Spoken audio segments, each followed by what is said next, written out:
Shalom, selamat pagi saudara yang terkasih. Selamat datang kembali dalam program Renungan Pagi Spiritual Life. Perenungan kita pagi ini akan terambil dari Roma pasal 14 ayat 13 sampai 23 dengan judul perikop Jangan Memberi Batu Sandungan. Demikian firman Tuhan. Karena itu janganlah kita saling menghakimi lagi, tetapi lebih baik kamu menganut pandangan ini. Jangan kita membuat saudara kita jatuh atau tersandung.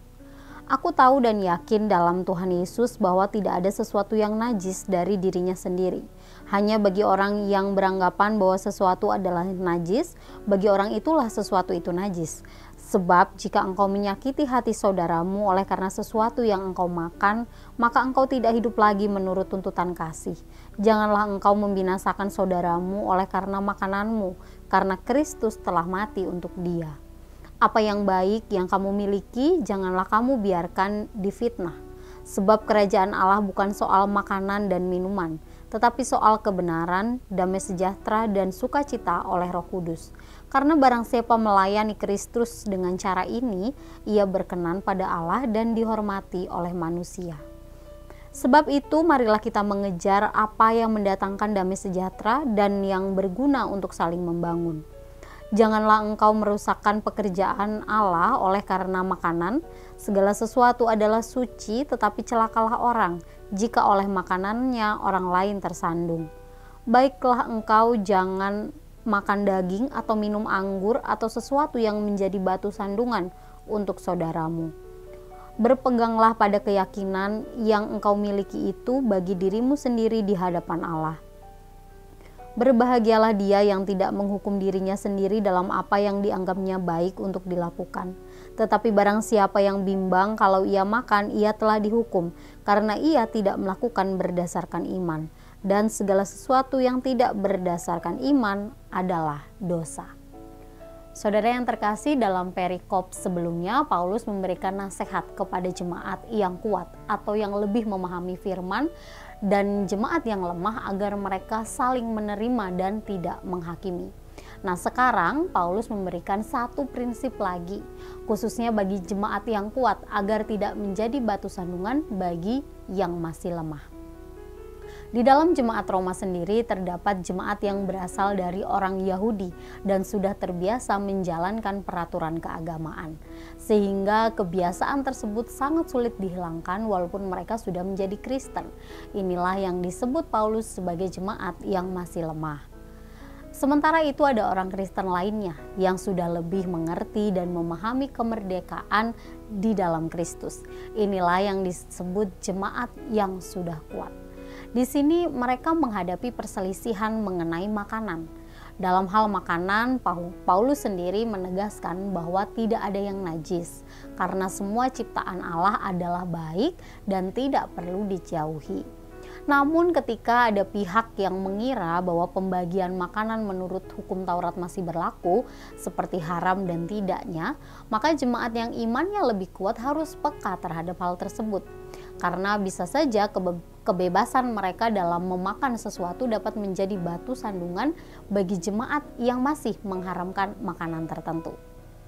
Mereka harus menyadari bahwa kebebasan dalam Kristus harus dibatasi oleh prinsip kasih dan saling membangun iman saudaranya. Saudara, prinsip yang disampaikan oleh Paulus mengenai kebebasan makan yang tidak menjadi batu sandungan juga masih berlaku bagi kita sekarang ini.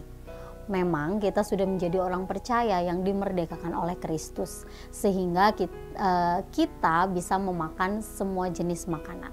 Tetapi bukan berarti semua perlu untuk dimakan, terutama jika karena hal tersebut menjadi batu sandungan bagi orang lain. Prinsip kasih dan saling membangun iman orang lain harus mengendalikan kebebasan kita dalam hal makan. Mari kita belajar untuk menjadi orang percaya yang menggunakan kebebasan yang kita terima di dalam Kristus dengan lebih bijak dan berhikmat, sehingga hidup kita dapat menjadi teladan dan juga memuliakan Tuhan. Saudara, marilah kita mengambil waktu sejenak untuk merenungkan firman Tuhan yang baru saja kita dengar. Bagaimanakah cara saudara dalam menggunakan kebebasan yang saudara terima di dalam Kristus, terutama dalam hal makanan?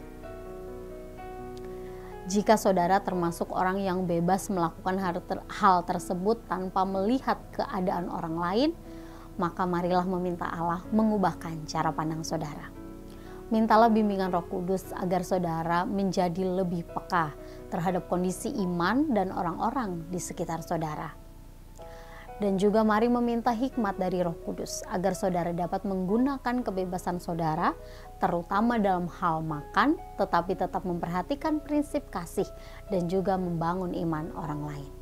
Sehingga melalui kehidupan saudara, orang lain akan diberkati dan nama Allah dipermuliakan.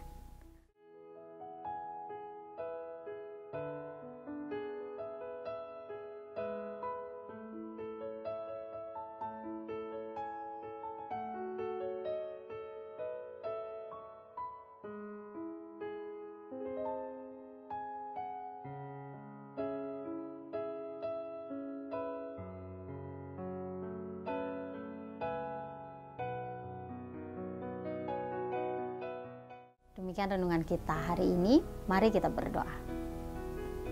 Ya Allah Bapa di surga, kami mengucap syukur untuk kasih kebaikan Tuhan dalam kehidupan kami. Terima kasih Tuhan sudah menyertai kami hingga pagi hari ini kami bisa memulai lagi hari kami. Ya Tuhan, kami bersyukur untuk kebenaran firman-Mu yang mengingatkan kepada kami bahwa sekalipun kami memiliki kebebasan di dalam Kristus, terutama dalam hal makan, tapi di atas semuanya kami juga tetap harus memperhatikan keadaan orang-orang di sekitar kami.